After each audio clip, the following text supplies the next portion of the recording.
کہاں جا رہے ہو بن حریث؟ خدا نے چاہا تو میں ممبر پہ جا کے آج خطبہ پڑھوں گا۔ کس مناسبت سے؟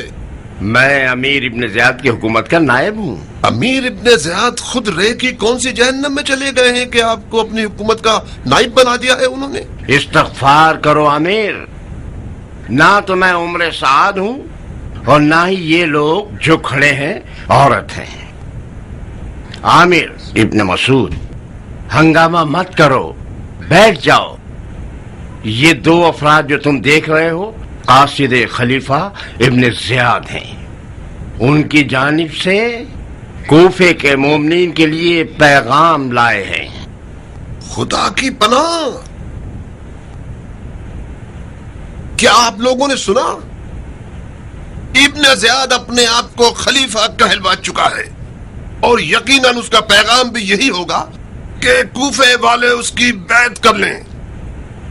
کچھ تو شرم کرو کوفے والو، خدا کے گھر کا ممبر کیا اس قدر لاوارث ہو گیا ہے کہ ہر نااہل اور کم حیثیت شخص اس پر بیٹھ جائے؟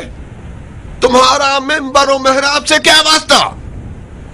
اے بدتمیز عرب، اپنے منہ سے زیادہ بڑی بات کر رہے ہو۔ کیا تمہارا سر جسم پر بھاری ہو گیا ہے؟ خلیفہ مرا ہے مگر اموی حکومت نہیں مری ہے۔ امویوں کے پاس ڈھنگ کے لوگوں کی کمی نہیں ہے۔ تم کیا سمجھتے ہو کیا تمہارے جیسے لوگ جو آل زبیر کے کرائے کے پلے ہوئے ہیں وہ لوگ آل امیہ کے خلاف سر اٹھا سکتے ہیں؟ جاؤ اپنی جگہ پر بیٹھ جاؤ عامر، فتنہ برپا مت کرو۔ اے کوفہ کے لوگوں، اے کوفہ کے رہنے والوں، یہ جان لو کہ بصرہ والوں نے ابن زیاد کی بیعت کر لی ہے۔ بصرہ والوں نے بہترین کام کیا۔ خلیفہ کے نائب کو دیانتدار اور دین کے احکام سے واقف ہونا چاہیے۔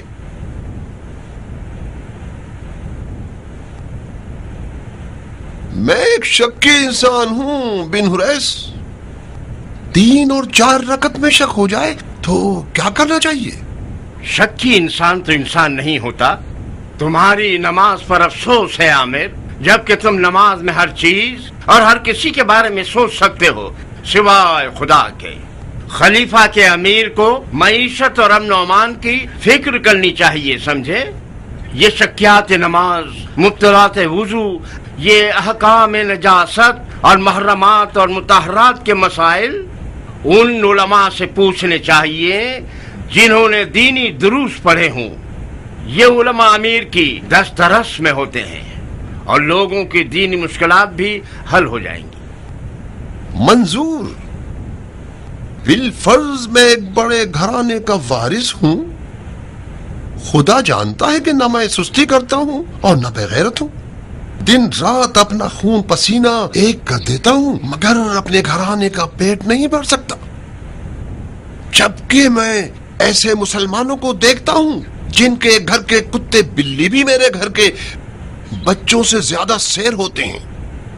آپ جو کہ لوگوں کی معیشت کی فکر میں ہیں، یہ بتائیے کہ میں کیا کروں، جبکہ نہ تو میں حرام کر سکتا ہوں نہ چوری کر سکتا ہوں۔ جاؤ مر جاؤ، تم زندہ ہی کیوں ہو جب اپنے گھرانے کا عزت سے پیٹ تک بھی نہیں بھر سکتے؟ کس نے کہا تھا کہ گھرانہ اتنا بڑھا لو کہ ان کا پیٹ بھی نہ بھر سکو؟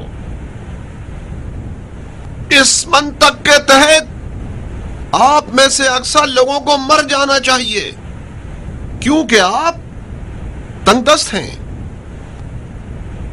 جہاں تک ہم جانتے ہیں، خلیفہ اور اس کے کارندوں کو سنت رسول پر چلنے والا ہونا چاہیے تاکہ وہ مظلوم کا حق ظالم سے چھین کر لے۔ شاباش عامر، شاباش۔ خلیفہ اور اس کے کارندوں کو عادل ہونا چاہیے تاکہ نہ ہی کوئی مسلمان زیادہ کھانے سے مرے اور نہ ہی کوئی مسلمان کم کھانے کی وجہ سے۔ خدا عامر، شاباش۔ تم تو آل زبیر کے طرفدار ہو، جھوٹے کہیں کے آل علی کے جملے لوگوں کو کیوں سنا رہے ہو؟ سن رہے ہو لوگوں، اس سے زیادہ مکاری اور چالاکی کیا ہوگی؟ یہ باتیں علی کے دور کی تھیں جو ختم ہو گئیں۔ آل زبیر کے موٹے کھوسٹ خلیفہ کو ان باتوں سے کیا؟ میں اس قدر غیرت اور مردانگی رکھتا ہوں کہ اپنی حکومت اور اقتدار کے حصول کے لیے شریعت اور دین کی باتوں کا سہارا لے کر لوگوں سے کوئی ایسا وعدہ نہ کر لوں جو پورا ہی نہ کر سکوں۔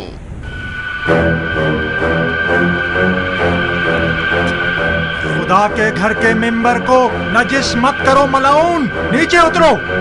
یزید تو مر گیا مگر اس کے کتے اب بھی لوگوں کی جان نہیں چھوڑ رہے۔ کوفیوں کو اموی خلیفہ نہیں چاہیے، خلیفہ زبیری چاہیے۔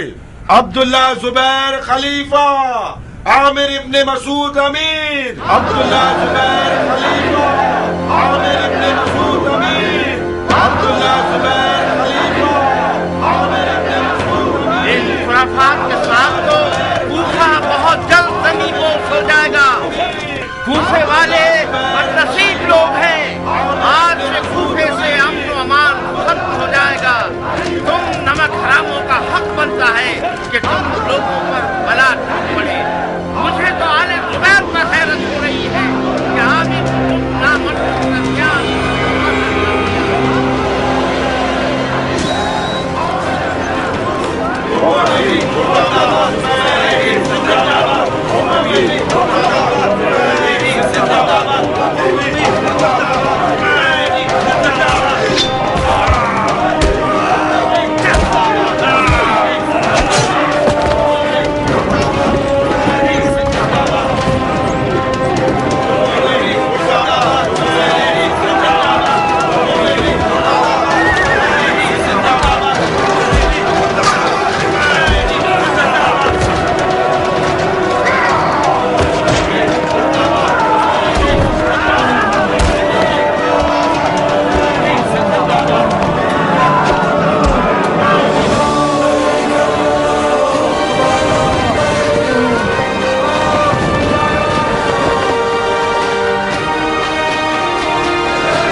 عراق عرب کے حالات پرآشوب ہیں۔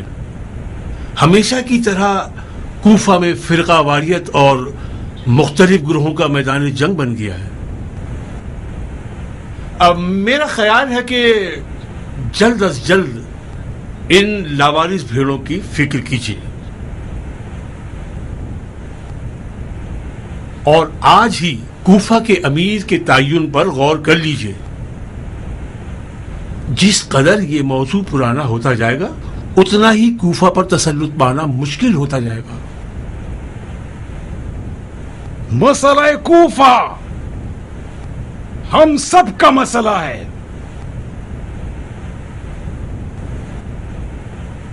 ہمارے خیال سے وہ واحد آدمی جو کوفے کے معاملات کو بآسانی سنبھال سکتا ہے وہ ہے ابو اسحاق، جو عراق کو بھی اچھی طرح سے جانتا ہے اور کوفے کی تقریباً پوری اکثریت کا محبوب ہے، اور کچھ ادار بھی ہے جو ہمارے سر پر ہے۔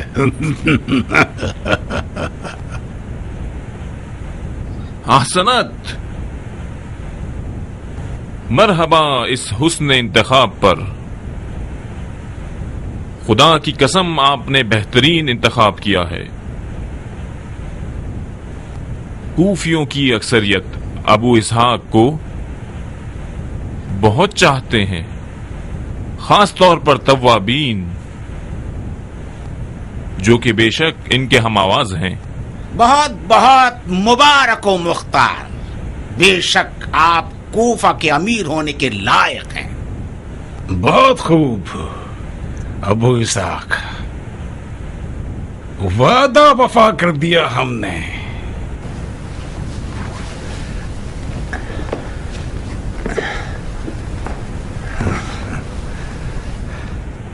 ہر چند کے آپ مکے میں ہمارے لیے امن کے پروانے تھے، مگر کیا کروں کہ عراق تمہاری دریات اور تدبیر کا محتاج ہے. جلدی کرو ابو اسحاق، کوفہ تمہارے انتظار میں ہے.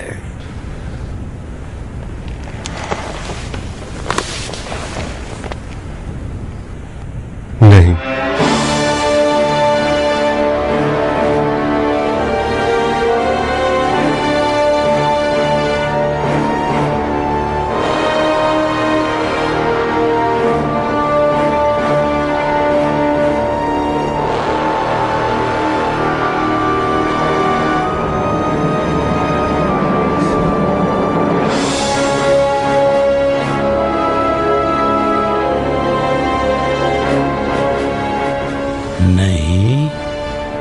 گزارش ہے کہ مجھے معاف رکھیں. کیوں مختار؟ میں ایک جنگجو ہوں، سیاستدان نہیں. جیسا کہ آپ نے فرمایا کہ کوفہ کو ایک سمجھدار اور سیاستدان امیر کی ضرورت ہے تاکہ سمجھداری اور ہوشیاری سے کوفیوں پر کامیاب ہو سکے. میں خود جانتا ہوں کہ میرے پاس ایسا کوئی ہنر نہیں. تم انکساری دکھا رہے ہو مختار، انکساری سے کام لے رہے ہو.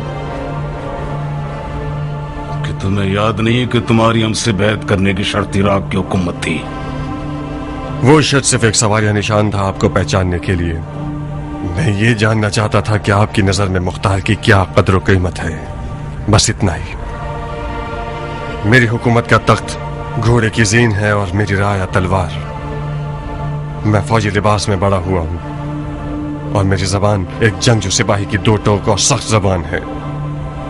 حکومت کرنے کے لیے ایک نرم، میٹھی اور رنگ برنگی زبان چاہیے. یہ وہ سبق ہے جو میں نے خود آپ سے سیکھا ہے. تو پھر بہتر یہی ہوگا کہ میں مکہ میں آپ کے حضور میں ہی رہوں. بہت خوب مختار. نہیں، کون ہے جو کوفے کی حکومت کے لیے مناسب ہوگا؟ ہاں، ظاہراً کوفے والوں نے اس خط میں ایک شخص کا انتخاب کیا. بہتر ہے کہ خلیفہ ان کی رائے کو بھی دیکھ لیں. کس کا انتخاب کیا ہے؟ عامر ابن مسعود کا. ہاں، عامر ابن مسعود ایک دیندار اور خیر خواہ انسان ہے، مگر صرف دیندار اور خیر خواہ ہے. کیا وہ کوفے جیسے شہر سے نمٹ سکتا ہے؟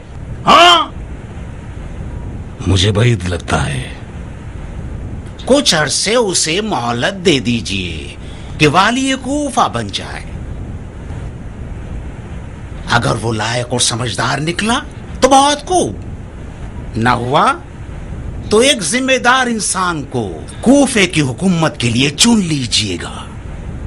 جناب خلیفہ، کوفیوں کی رائے پر اعتماد کرنا کوفہ کے لوگوں کو آل زبیر کا چاہنے والا بنا دے گا. اچھی رائے ہے، اگرچہ ہمیں لگتا ہے کہ مختار کوفے کی حکومت کے لیے سب سے اولا ہے. حیف ہے کہ اس نے منع کر دیا. حیف ہے.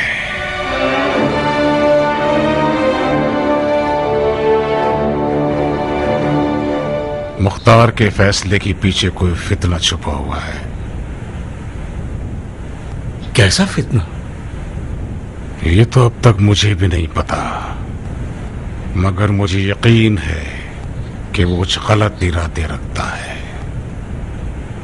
کیا واقعی آپ اسے کوفہ کی حکومت دینا چاہتے تھے؟ میں نے تو دے دی تھی، ملعون نے قبول نہیں کی. تعجب ہے. تو پھر ہم کیوں پاگل بن رہے ہیں؟ کیا مطلب ہے؟